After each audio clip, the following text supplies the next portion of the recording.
Stop genocide in Ethiopia, Oromo peoples. Oromoo addunyaa guutuu irratti argamtan nagaa keessanii egaa yoo nutis nageenya dhabne nagaadhuma labsinaaf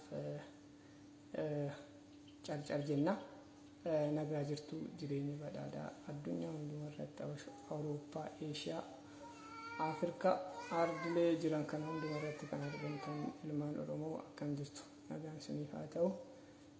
Fuulli keenya ifaa fakkaatus keessi keenya madaa qabdi.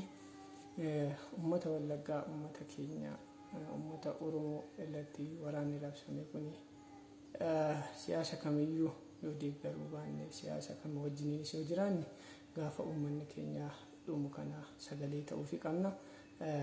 Hundumti keenya bakka jirrutti haala jirruun sagaleedhaan illee gargaaruu dandeenya, sagalee ta'uu dandeenya.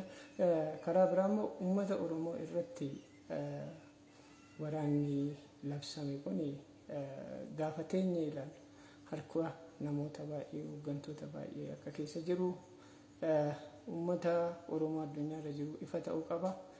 Miidiyaalee addunyaa irra jiranillee ifa ta'uu qaba. Uummanni jaraa uummanni faannoo yookaan faannoo nafxanyaa jedhamani kun jireenya Itoophiyaa keessatti jireenya nu dhorkuu irra darbanii addunyaadhaaf afaan garaagaraatiin uummanni Oromoo bineensa nama nyaata nama qala jechaa jiru. Namoonni biyya akka Ameerikaa keessatti argamtan, biyya diimokiraasiin jirtu keessatti argamtan isiniif illee rakkoon qabu. Already ijoollee naannoo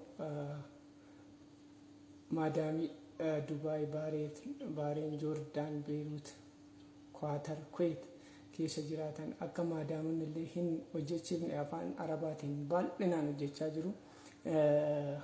Kana jechaan Oromoo imaajinii keessaa yookaan immoo ilaalcha hin taane ilaalcha badaa keessaa akka qabaataniif gochaa jiru. Kanaaf iyyuu ijoolleen Arabiffa dandeessan kallattii hundaan Oromoon nagaa akka ta'e akka isaan nagaa nu dhowwan akka sagalee taatanii isiniin jedha. Kanaaf ifa manaa godhaati. Oromoon kan wal tuffate nudha dura. Kan waraanni kun akka nurratti labsamu godhe nudha. Maaliif jennaan waraabessatuudhaan karaa sareen hulluuqxe baha jedhan. Sareen hulluuqnaan karaa sareen hulluuqxe baha jedhan. Kanaaf iyyuu uummata Oromoo mee yeroo kanatti tokkummaa ati Baalee ta'e, Shawaa ta'e, eessa ta'e yeroo kanatti yeroo uummanni kee dhumaa jirutti yeroo kokkee irraa muranii sitti argisiisanitti tokko ta'e isiniin jedha. Yaada kanumaan qaba.